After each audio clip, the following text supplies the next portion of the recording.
अच्छे कर्म का अच्छा फल और बुरे कर्म का बुरा फल। दोस्तों, हम सब इस दुनिया में इसलिए आते हैं क्योंकि हमें किसी से लेना होता है तो किसी का देना होता है। इस बात को समझने के लिए एक कहानी से प्रेरणा लेंगे।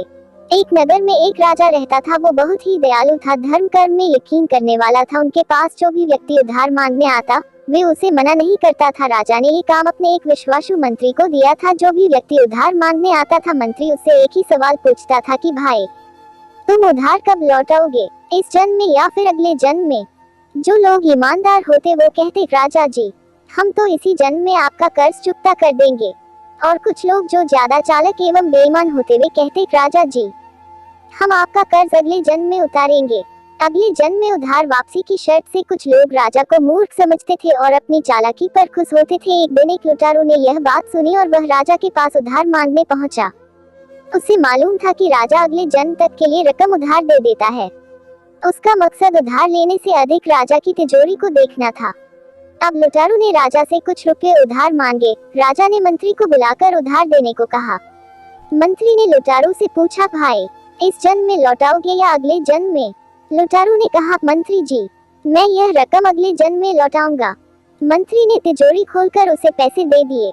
लुटारू ने भी तिजोरी देख ली और तय कर लिया कि इस मूर्ख राजा की तिजोरी रात में लूट कर चला जाऊंगा।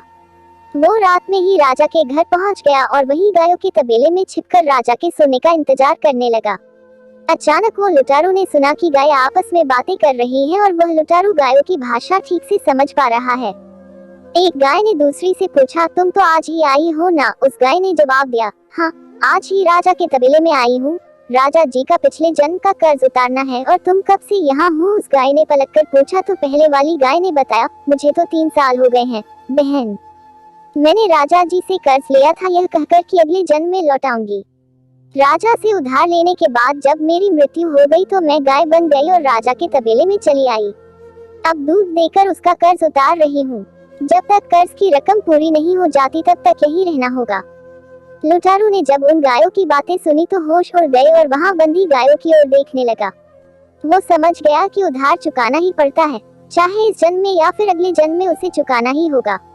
वह उठे पांव राजा के घर की ओर भागा और जो कर्ज उसने लिया था उसे फटाफट मंत्री को लौटाकर रजिस्टर से अपना नाम कटवा लिया। दोस्तों, इस तरह से हर व्यक्ति को कुछ न कुछ लेने देने के हिसाब चुकाने होते हैं और इसी कर्ज का हिसाब चुकता करने के लिए इस दुनिया में हर कोई अलग अलग रूप लेकर आता है। जैसे कोई बेटा बनकर आता है तो कोई बेटी, कोई पिता तो कोई माँ, कोई पति तो कोई पत्नी, कोई मित्र तो कोई शत्रु बनकर आता है। चाहे दैख हो या सुख, हिसाब तो सबको देने ही होते हैं। अच्छे कर्म का अच्छा फल और बुरे कर्म का बुरा फल सभी को इस जन्म में नहीं तो अगले जन्म में चुकाना ही होता है।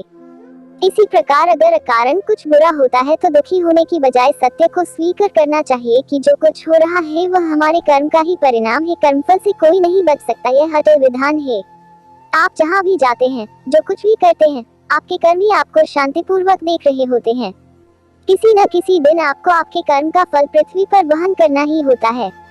इसलिए दोस्तों, हमें कर्म करने में सावधानी रखनी आवश्यक है। अगर ये कहानी पसंद आया हो तो वीडियो को लाइक, चैनल को सब्सक्राइब करें।